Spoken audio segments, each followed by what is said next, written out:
জাপানের টোকিও শহরে যারা থাকে প্রায় বিদেশিরা আর কি। তোমরা যারা বিদেশিরা জাপান থাকি বেশিরভাগই যেখানে একটু ভালো মানের কম দামে পাওয়া যায় ওই সব মার্কেটগুলো খুঁজলে সবাই, কারণ জাপানিজদের সাথে আমাদের কম্বাইন করে তো লাভ নাই। ওদের জীবনযাত্রা বা লাইফস্টাইল আর আমাদের লাইফস্টাইল আমাদের দেশ থেকে সবাই আশা করে এটা ওটা, বা ফ্যামিলি সবাই কম বেশ সবার কাছ থেকে থাকে যে আশা থাকে।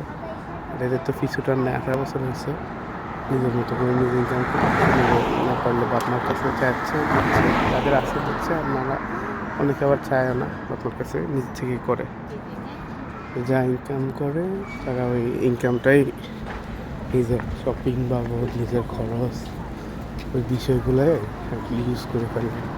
যদি মাস শেষে বেতন পায় 25 থেকে 30 মান, অর্ধেক খরচ করে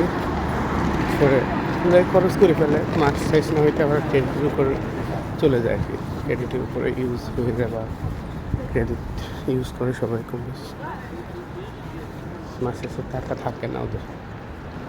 আর তোমরা 25 মান বা 27 মান পাইলো, ওটা যেন তাড়াতাড়ি শেষ না হয় বা সেভ করা যায় ওই চিন্তাটাই করি সবাই।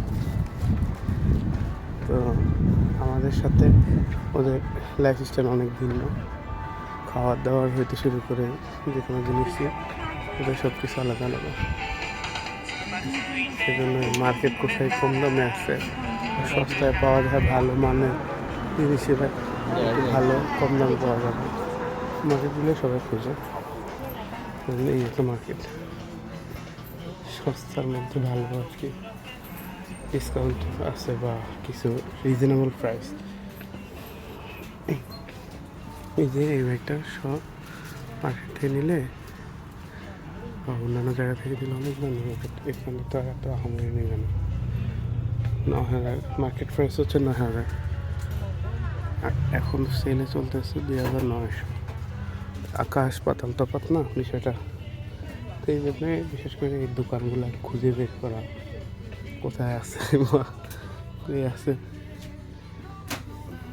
এই যে এই ক্যাবগুলো বাইরে কিন্তু আরও দাম। জাপানে নর্মাল একটা ক্যাফের দামই আর কি 1800 থেকে 2,000।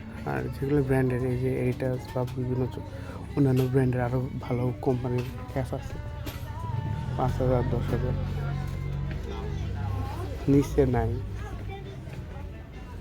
এই যে জাপানে এখন বুম বুম সিল এগুলো এখন অনেক ফেমাস